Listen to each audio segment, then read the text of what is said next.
Bonjour, je m'appelle Mathis Fournier, je suis étudiant en enseignement de la musique à l'Université Laval et je suis aussi guitariste en concentration jazz. Aujourd'hui, ma vidéo consiste à vous expliquer l'évolution de la guitare dans le jazz à travers l'ère du swing, lorsqu'elle avait un rôle plutôt rythmique, et l'ère du bebop, lorsqu'elle eut finalement un rôle mélodique, comme le saxophone et la trompette. La guitare, durant l'ère du swing, ce qu'elle faisait, c'est qu'elle jouait des accords présents sur les quatre temps. Elle était parmi la section rythmique, dans laquelle on retrouvait les instruments comme le piano, la guitare, la contrebasse et la batterie. Donc ce qu'elle faisait, c'est qu'elle jouait des accords sur les quatre temps, comme cela.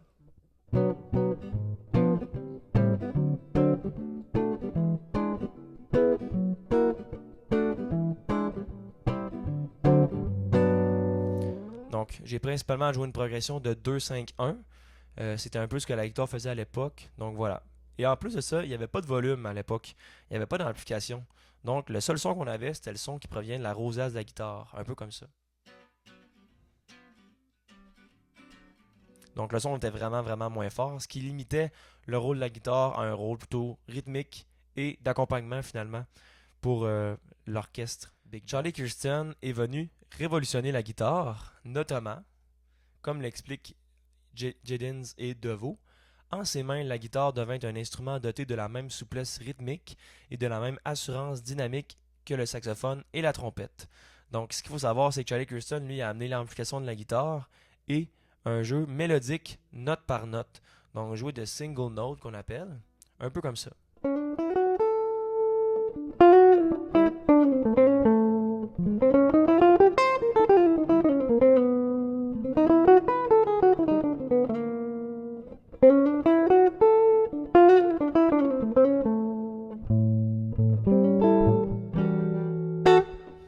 Donc voilà, des phrases plutôt fluides.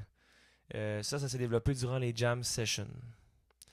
Et j'ai encore une autre citation de Jedins et DeVoe. Une façon pour eux d'évacuer les frustrations était de participer à des jam sessions, souvent jouées après les heures de travail.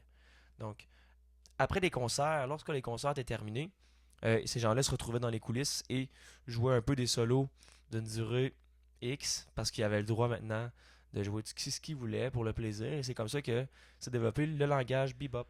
Donc, maintenant, dans le bebop, pour vous donner un exemple à quoi ressemblait une mélodie d'un thème de standard de jazz bebop, je vous présente un extrait du thème Confirmation de Charlie Parker, un grand saxophoniste de l'histoire du jazz.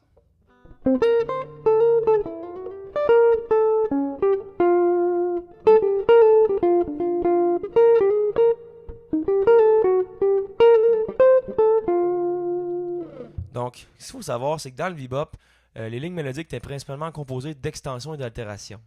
Comme c'est résumé dans Ted Gioia, les improvisations du bebop faisaient un usage intensif des 9e diminués, des 11e augmentés et d'autres altérations, redéfinissant la manière dont la ligne mélodique se développait au-dessus des progressions traditionnelles.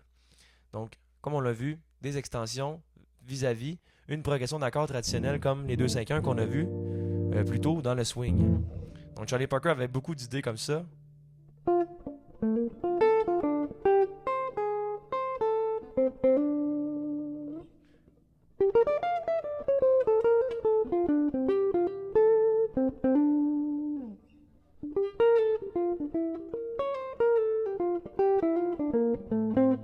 Donc voilà, ce sont tous des licks, donc des extraits de solo du légendaire saxophoniste Charlie Parker que j'ai repiqué à la guitare, spécialement pour vous montrer un peu un exemple de ce qu'il faisait dans ses improvisations. Pour l'exemple, l'exemple final, je vais vous présenter l'héritage de Wes Montgomery vis-à-vis Charlie Christian et Charlie Parker dans le bebop.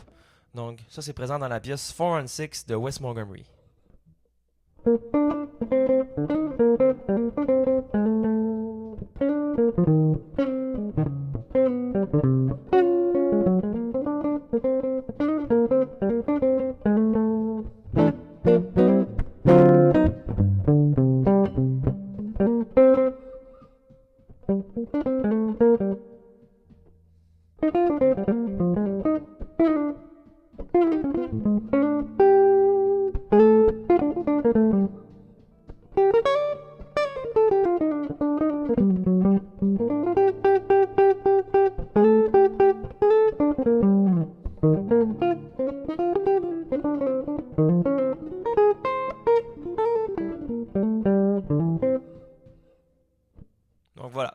m'arrête tout de suite pour pas que ça dure trop longtemps.